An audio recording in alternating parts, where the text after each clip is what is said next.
All right, so a friend asked me 1/2 ounce. How many grams is that? Not sure why he needs to know, but here's how you do it.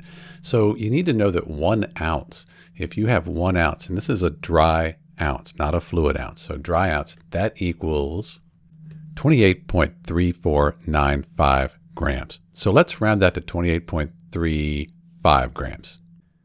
If you have a really good electronic balance, you might want to use more digits here. So if 1 ounce equals 28.35 grams, 1/2 of an ounce, that's just going to be half of that. So let's just divide both sides by 2 here. Math, right?